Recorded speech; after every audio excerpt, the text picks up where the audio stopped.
going on, ladies and gentlemen? Today, I'm gonna make a little 50-hour review. I don't have my boys with me, but I'm just making this video by myself. But I wanted to cover the 50-hour review on my X3. I haven't seen very many 50-hour reviews on this thing, and I thought it would be a good time to make it. I've kind of broken this thing in. I've gotten to ride it a lot.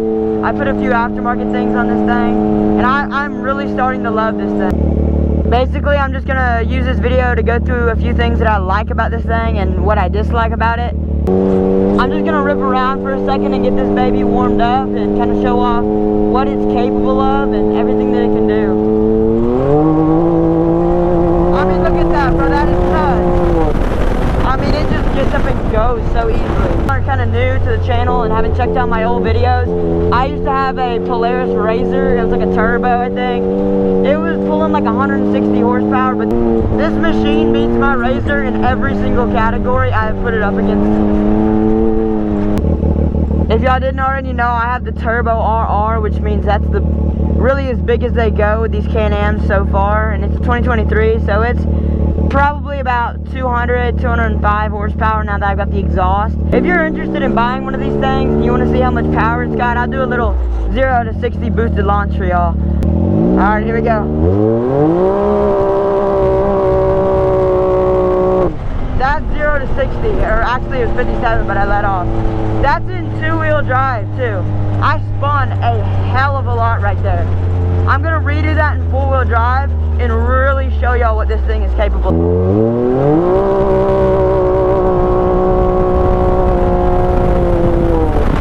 This thing is freaking nuts.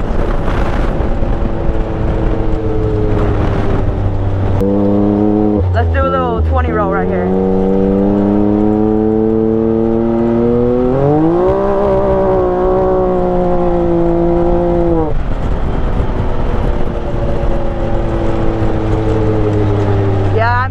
This thing has insane power, and this is the Turbo RR model. So they make I believe they make a Turbo R, and then they make just a regular stock model, which is like 120 or 130 horsepower, I think.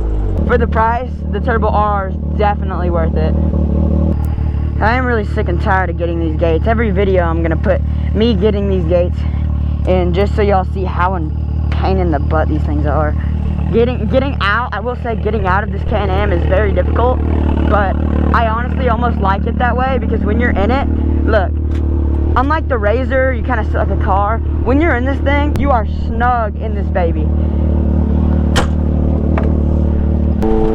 Another amazing thing about these Can-Ams is their suspension. Their suspension is top of the line. It is like, here's a little rut right here, and it just handles it perfectly. I mean, not just a little bump, but I've got whoops right here, and that'll really put the landings to the test. Alright, here we go. I'm about to jump this thing, and just watch how smoothly this thing lands when coming off a jump.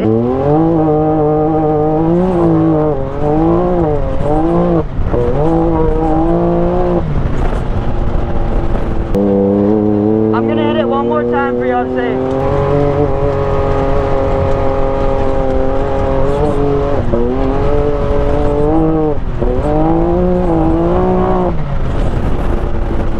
It may not look like it on the video, but we are getting air on those last 2 jumps every single time.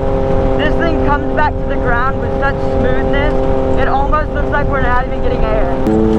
Also, another thing that I will note about this Can-Am is that it handles turns very well. My RZR was very tippy.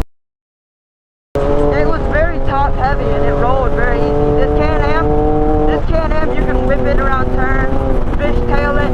You cannot flip this thing.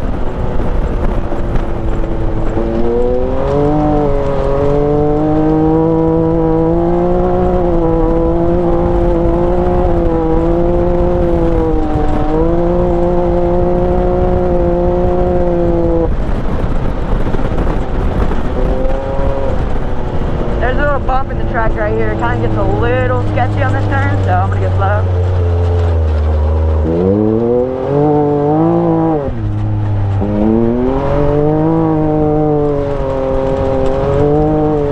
If that does not tell you the performance of this side-by-side, I don't know what will.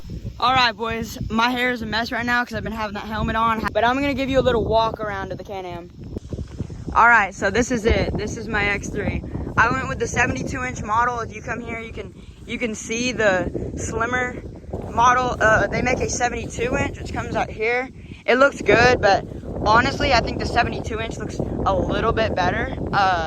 It fits in tighter trails and stuff. The 72-inch is a little bit more expensive as well. So this 64-inch works perfectly. If you've never seen an X3 or ever been in an X3 before, you'll know that you won't know, but the shocks actually come up through the hood there, and that makes for some amazing suspension. So my buddies actually have XMR four-wheelers. They have the 650 Renegade and the 850 Outlander XMR. And the only reason I didn't really go with an XMR for this X3 is they're a lot more expensive. And side doors in the XMR variant, which they're only like 170 bucks. So I just bought those, throw those on there. XMR variant also comes with the 30-inch cryptid tires, which they're decent. My buddy's Outlander has them. Finally, the most important part of the whole thing for the XMR variants is the snorkels. The snorkels are pricey on this thing. I think the BRP ones are like 450 bucks or 600 bucks or something. But even then, it's just not worth it to buy the XMR. Back to the X3 itself. They stock come with these 30-inch carnivore tires. They're very, very good. My Razor had aftermarket tires, and I don't remember what they were. But these carnivores do really well on track, on dirt and stuff. They do get traction. They're very good tires. For my exhaust, I just went with the RPM Power Sports, the slip-on muffler delete pipe. It makes it insanely loud, and it's cheap. It's like only like 250 bucks.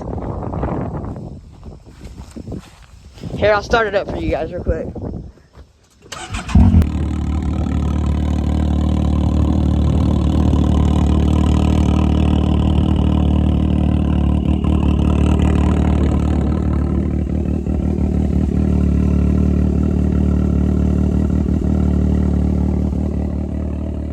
So yeah, this exhaust is extremely loud. It gets rid of your muffler, and it's very easy to install. I installed it by myself in probably an hour and a half.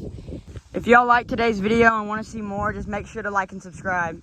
I think I've covered everything about the X3. This is probably the best side-by-side on the market right now for your dollar.